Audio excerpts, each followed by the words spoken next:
already seen the patch notes, these are, I guess, 3.3 victory lap patch notes. Ooh, quick review of this shit.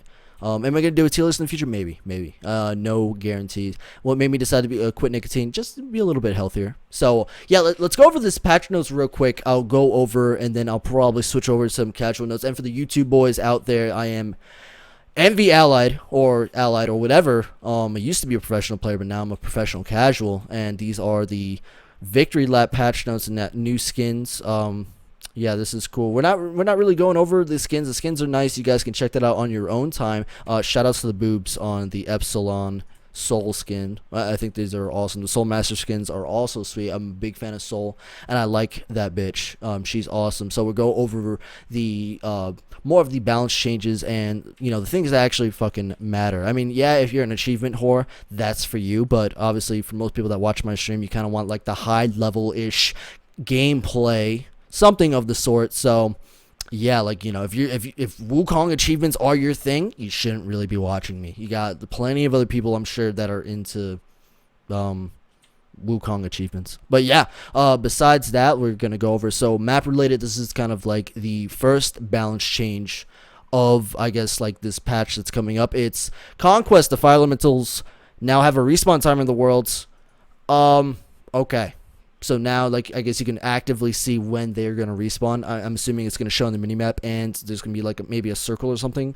Whatever. That's more of, like, a quality of life change right there. Relic Frenzy.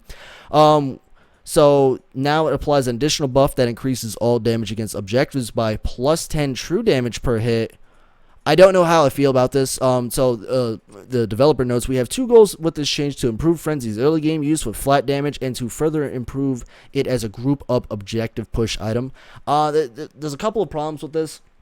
Just because, like, the early game damage, like, yeah, that's cool and all, but I don't think that it's necessary, especially if you fall behind with that frenzy active. Like, there's not too many characters in the game that can really pick it up right now and, like, get away with it without getting severely punished. Even on supports, it's like, you know, that's a big gamble. So I don't know if that's gonna help at all. And as far as early game objective zerging, when it comes to objectives, the easy like, in the first 10 minutes, Goldfear only has like 4k HP. Really, like, as soon as you hit level 5, like, if you really want to cheese that Goldfear, you get Anubis and you get Bastet and you double ult that bitch, and that heartbeat goes down quick. So I don't really necessarily agree with the frenzy change in terms of objective shit. I mean, the true damage is, I guess, okay. We really have to see that one play out. So we'll see. As far as Sunder, they reduced the casting time from 0.5 seconds to 0.2 seconds, so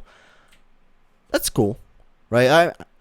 I like that. I think that's pretty cool. I still think Sunder's a pretty good item, but now with that, like, it's pretty good. It's not an item, but it's a really good relic now. I think it's definitely, people are gonna raise an eyebrow and be like, Sunder, like, I might pick that up. As far as, like, top high-level competitive play, I don't really see Sunder having a place unless it's on, like, maybe an 80 carry, maybe even a support, because it really depends. Like, the person that's getting Sunder has to commit. I want to do, like, a little bit of burst damage, maybe get a cheesy kill.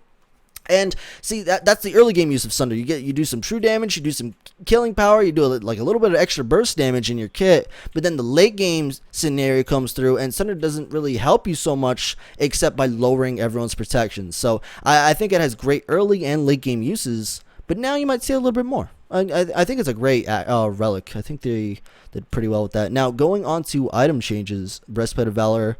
So they nerfed it by increasing the cost, which is, I think this is a good change. Like, this is a very well needed change, considering that Breastplate of Valor is really picked up on everybody. Supports, soul laners, mid laners, junglers. Shit, if I really could afford, the DPS loss, I would get on 80 carries, honestly. Ullr with Breastplate of Valor is pretty sexy. So yeah, I think this is needed. In fact, they should probably nerf it some more. Who knows? But the price increase is definitely be noted, especially in the higher levels of competitive play. And ranked and casual play, you're probably still going to see it, but I don't know. This is definitely going to affect the more higher levels of ranked and competitive play. So we'll see where that goes in the the lab, you know, when we test that out. And Borka Hope, finally, thank you. If you guys want to know a quick summary of Borka Hope is so good right now. I would build it against 5 physical. And this is a magical defense item. That's how good this fucking item is. It's amazing. So the passive gives you health. And guess what? When the passive gives you health, it stays on you forever. And you just have a nice shield of extra health. And you can, like, get it again. It's just amazing. So they kind of reverted it and nerfed it down with the health. And, yeah, they made it not as overpowered. So, yeah, Borka Hope definitely getting the tone down.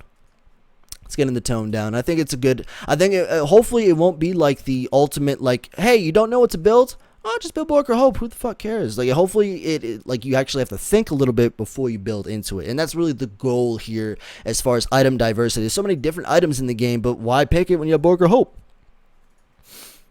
Imperial Helmet. So this is the tier 1 of the tree, right? The helmet tree, and really with this shit, it's this goes into Dynasty Plate Helm, this goes into Celestial Legion Helm, and this goes into Lotus Crown, I believe. So, yeah, this item's, it's pretty good. I don't know, like, with the price reduction, really, you want to think, like, Hi-Rez wants you to kind of go, like, Vamp Shroud Imperial Helmet, and really, that's, like, you know, it has me a little bit like Dan's game, like, what the fuck, but we'll see. I don't know if this will do it. With Dumore being so available and being so, like, just the go-to, the Lost Artifact level 1 is just so fucking good. So I don't see myself ever building into this, but you never fucking know. You never know. And Soul Eater, doesn't matter. They fixed, like, Spirit Desolation, they fixed the fact, whatever. Who cares? They updated popular items tab. Popular items should now show the top 10 items purchased on a god by game mode. Ooh. For those assault players out there trying to figure out what to build on that Arachne, you know. And note, there are known issues expected on PTS for this change. Okay, fair enough. New player experience updates. There have been a large number of adjustments to various pop-ups and general flow that the new players will experience to ensure that they are more prepared for each game type. Oh shit, I actually got a subscription. Tristan. That's gonna be very awkward for the YouTube version. They're gonna be like, "Oh, what the fuck?" Down in the DMs. But Tristan, thank you so much for subscribing. Welcome to the church, my man. God bless. Thank you and welcome aboard. So, yeah, for the new player experiences, I guess they're just trying to make this better and more noob friendly, and that's just good. If you're getting used to the game, you're learning the game. It's fucking awesome. So, yeah, whatever. Co-op versus AI.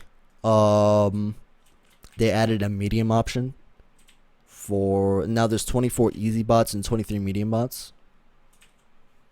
I didn't even know they had bots past easy or whatever the fuck. I no idea. So I guess that's for those people. Practice mode has now been moved into this queue. Oh, cool, right? And adding play again button for group leader. Okay, that's cool. And item store. Yeah, no, all this is just good change. Now the god changes, the real meat of the patch, I would assume. So, yeah, Amaterasu. Heavenly Reflection, reduced damage from 50, 100, 150, 200, 250 to 50, 90, 130, 170, 210. I don't think this is necessarily the problem of Amaterasu. Amy, I'm just going to call her Amy. I don't think this is really the problem. But I really do think that this will hurt her because that is her only kind of damage nuke, especially for laning phase. This will definitely hurt her.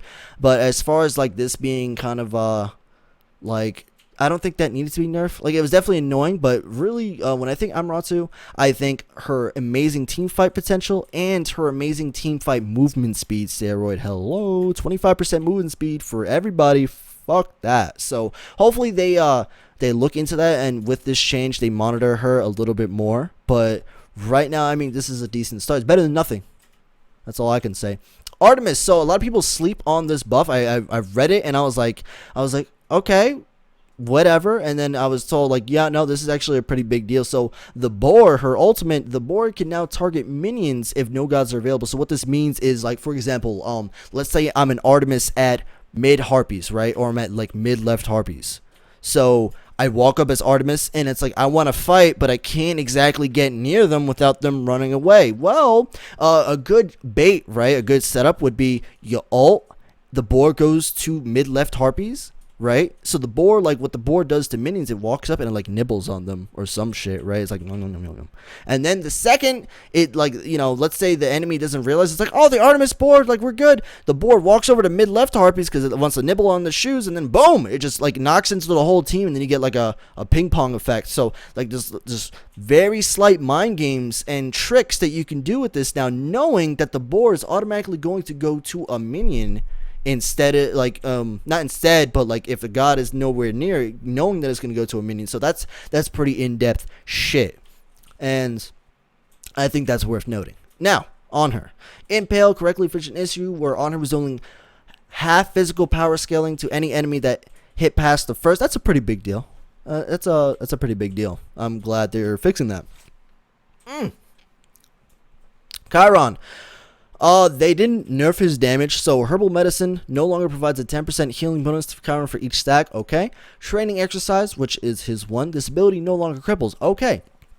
Great nerfs, not the problem. And I say this because Chiron right now, in my opinion, it's not so much the fact that, yeah, like these things are fucking annoying, right? Like, Herbal Medicine, the healing is definitely fucking annoying. And the cripple on his one is really annoying, but it's not so much Chiron like doing those extra things. That's like the extra fluff on the ultimate problem altogether that hasn't been touched. He does too much fucking damage. And it's not so much that he does, there's a lot of guys that do too much fucking damage, but it's too easy to do too much fucking damage. So, for example, you training exercise, it covers like half the fucking lane. You have to be blind to actually miss that ability. So, therefore, you training exercise, you blow up the ground, and everyone's like, oh, well, now I'm crippled on top of half my health is gone. And then you heal off it. Like, it's just a whole big mess. And really, his whole kit just kind of... I have that feel when I play Chiron, and I'm just, oh, well, I don't really have to do much. Chiron, he's really just doing everything for me. I don't really have to think. Whereas like Ullr, it's like I really have to put in that extra work. So comparing, like, let's say Ullr to Chiron in 80 carry wise, right? Yeah, for Ullr you get the satisfaction if you want to hit the skill shots, you want to hit the axe, you want to, you got to choose. Do I want to clear the wave, or do you want to auto attack it down so it can conserve some mana? There's a lot of thinking to do. You want to hit your fucking abilities. And the trade-off is you do some hot, juicy damage, make some sick, dank plays, and you feel good at the end of the laning phase with maybe a couple of kills under your belt. Chiron is more of a, I auto clear the wave with no mana problems whatsoever. If I take any poke, it doesn't matter if I have sustain or not, because I just heal it all up. I have an auto aim attack that pokes them out to half health, and in case I get anything bad happens, I fucking ult them for all of their health. Oh, I died? Well, if I kill them with my ult, I resurrect. Like, fuck you, dude. Fuck you. So, like, yeah, these are great. These are great nerfs, not the problem. So, I'm looking for maybe a little bit more Chiron nerfs to keep them a little bit more in line with the rest of the 80 carries. Isis, Dispel Magic, reduce slow from 35% to 20%. I like this, and I know a lot of people are like, Allied, what the fuck? Why would they nerf Isis? Well, Isis, especially with the way the early game is right now, so Isis is kind of big in the meta. Especially in competitive play, Isis is very big in the meta in terms of pushing power and having buttloads of utility. She's always been like the mage to go to. Like, do you want to dominate early game? Do you want to have Mace to the Face's haircut? You play Isis. And really, that's her shining. She pushes mid-wave, can do jungle buffs, and she can poke you out and 1v1 you. And there's no other mage that can do it quite like Isis. So, here's the problem, though, with this kind of nerf. It doesn't make any sense. That's not really the problem. The problem is Isis pushing power and ability to beat the shit out of you while doing it with very low, like, kind of... She could do it all with swag, really. So... the slow, all right, so being able to slow, from 35 to 20%, that guarantees a little bit more, like, you're not gonna be able to hit that spirit ball if you juke, like, super hot, right, after you get slowed, and that's nice, but she's still gonna have the same effect, so that's not really gonna hurt her too much, but that's, like, good, I think. I appreciate the nerf, I guess I could say. Like, a lot of these nerfs are, like, they don't really hit the problem, right? And that's really the theme with this patch. All these nerfs don't really address the problem, but it kind of like makes it feel a little bit better. It's like, well, at least Hi-Rez understands that there's problems, but they're kind of hitting the wrong areas. So maybe they want to tone down these things, and then maybe if the problem persists, they'll nerf them a little bit more. I don't fucking know, but we'll find out as we go down the list. So Odin fixed Odin's base skin, voice pack, missing lines. Cool. Robin. So now Robin's 1, which is Prana Onslaught, which is basically the best move in the fucking game. Increase cooldown from 6 seconds to 8 seconds. That's a big deal. It's a huge deal. Go over it in a second. And now this is a really, really crazy nerf. A lot of people sleep on this. Overhead kick. Increase the cooldown from 14, 13, 12, 11, 10 to 20, 18, 16, 14, 12. That is like the nerf of time, cooldown wise, because that's his immunity. That's his like get out of jail free card. And there's so many Robins that I know abuse the fucking shit. Some of the Robins don't even know that gives immunity. They just kind of spam it out there. They hit their fucking face across the keyboard, and they use that for extra damage. So having that on a 20-second cooldown compared to the rest of his abilities, which are very spammable, you really have to like be very careful on using that move. That's a long cooldown. On top of the fact, so a lot of people sleep on this, the breastplate nerf. You're not going to get breastplate done at a decent fashion anymore. I mean, it's still like 200. That's 200 extra gold. It's still a big deal in the grand scheme of things. Honestly, this is more targeted at high-level competitive play. So I'm curious to see how that's going to affect any kind of Robin play, or whether or not Robin's going to be ban worthy. On top of the Prana Onslaught, it's going to be 6 to 8 seconds. You're not going to be poked for half your life all the fucking time. So will Robin be any more or any less overpowered? I don't know. Is it going to change the way you're going to play Robin? Absolutely. You're not going to be spamming overhead kick nonstop to be a big old fucking asshole. You're not going to be poking someone nonstop because it's up every 2 seconds. Why the fuck not? You're going to have to actually use your fucking brain. So, we'll see. Soul. So for Soul, they decided to make her not bullshit. Stellar Burst resolved an issue with the ability to not correctly play its recovery time, allowing a follow-up basic attack much more quickly as intended. So that's kind of a DPS nerf, right? You're not going to be auto-attacking right after, I guess. I'm assuming that's what it means. I'm not even too sure what they mean by this. But overall, this is like a nerf kind of thing. It's more the line of fixing some shit. So, now this is the big nerf. Her 3, I'm not gonna even try saying that. This ability no longer stuns when she detonates. Now this is a great thing. I like this and I love Soul. That's my hoe. So the problem with Soul was that she, especially with her 3, she was able to get away and go invincible and have increased movement speed and have Fatalis and stun. And it was just like, really, like when you name every single one of those things, you really think to yourself, damn, this bitch has it all. So removing the stun, really, like, it's not going to affect too much of, like, maybe, like, the higher levels of ranked or competitive play, because a lot of the pro players know you just don't chase the Soul. You just don't chase her. If she's going immune, you just kind of, like, get as much damage as you can, but don't overcommit, because that's dumb. If you overcommit, you're going to get stunned, and she's going to turn on you and blow you the fuck up.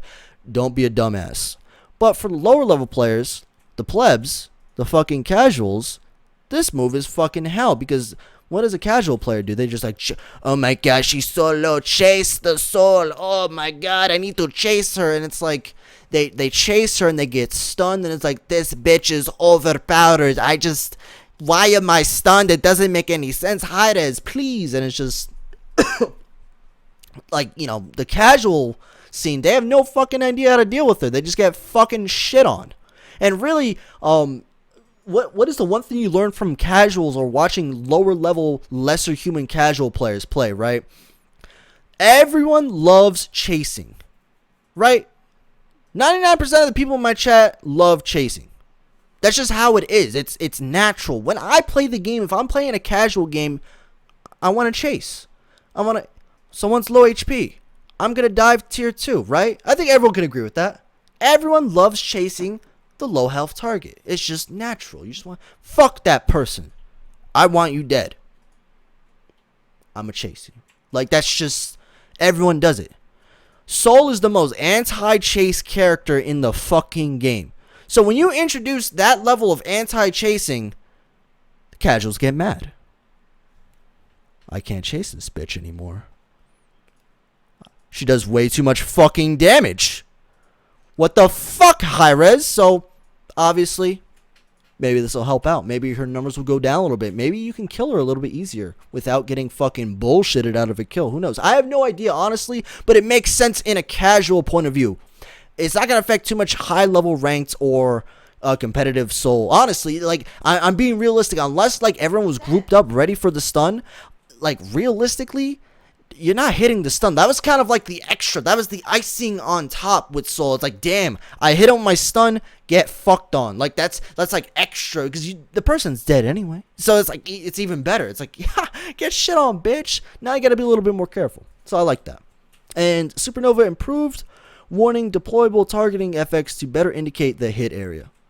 Okay. Whatever. So, Ullr. So now I was talking to Gandhi a little bit, right? He was like, "Yo, Allied, I know you love that Ullr." You know how Gandhi talks. He's like, so we got a couple of buffs in for Ullr, and personally, I didn't like some, but I think you'll like this one. I'm like, all right, Gandhi, let's check this motherfucker out. Like, let's see, right? And he wanted my full opinion on it, and I was like, all right, well, let's check it out. Now, he was mad at me because, as you see here, bladed arrow, right? Reduce the mana cost. And I was like, the first thing I said, I'm like, yo, Gandhi, yo, thank you so much. Oh my god, Gandhi, you high-res fucking did it. Yes, baby, yes. Fuck. And he was like, yeah, dude, that exposed weakness, that buff is pretty fucking sweet, right? You gonna play Ullr more? I'm like, what are you talking about? I'm talking about bladed arrow, bitch. Like, what the fuck? Like, what the fuck? Because honestly, so now I'm gonna go over it. Bladed arrow, that's Ullr's clear. One of Ullr's major problems is the fact that he cannot clear the fucking wave. So, and like, it's not that he can't clear the wave. Ullr has a great time clearing the wave. It just costs too much fucking mana. So, yeah, like the mana cost reduction, that's gold and that's perfect. I love it, especially for if you're going to Transcendence build, you can spam Bladed Arrow a little bit more, and that's pretty fucking key, especially considering that's the first ability you max. Having it on such a low mana cost means that you're going to use it more, which overall means more DPS in the laning phase, right? So, yeah, like, that's a big fucking thing. That's why, like, Gandhi didn't get it. He's like, what? Gandhi, he's like, I mean, like, I guess that's good, but exposed weakness, fam. I'm like, no, Gandhi, what the fuck? I don't give a fuck about that. Bladed Arrow means laning phase better for Ullr, which means more dank shit, means more kills, more good shit. Like, that's more fun. So, like, I didn't give a fuck about exposed weakness, but now that I read it, it's actually a pretty good buff. I don't think it's going to actually change anything, but I think it's pretty good fucking buff. So, exposed weaknesses is 2. It basically, if he's depending on the stance that he's in, so if he's in his axe stance, he gains movement speed. If he's in his physical stance, he gains physical power, up to like 50 physical extra power, up to like a certain amount of movement speed, whatever the fuck, right? Ullr's buffs from this ability are no longer removed if he changes stances. It's a pretty big fucking deal. Yeah, that is a pretty big deal. So now, if you decide to change stances, like if you're like in ranged form and you use your physical power buff and switch to axe form, you do have your physical power buff on for a little bit longer. Okay, right? But they also nerfed the cooldown to 18 seconds at all ranks to account for overlapping the buff. So that kind of is like, fuck. So really, he got kind of nerfed, but I think they're scared of like the changing stances with the buff, because that's still a pretty big deal. Honestly, we're going to have to test that one out for Ullr, because that can go either or. Really, the big excitement is just the Bladed Arrow buff. Like, that's huge. That's fucking hype. That's awesome. The exposed weakness, we're going to have to wait and see that one out. But thank you guys so much for viewing in on the patch notes. Make sure you guys say hi to the YouTube, and take it easy. Make sure you guys subscribe. I'm not getting off stream, by the way. That was just my cut for, yeah, I'm going to go back to playing some Smite. I just wanted to make sure, put that out there for the YouTube. So I'm gonna do a quick commercial. I'm gonna get a drink.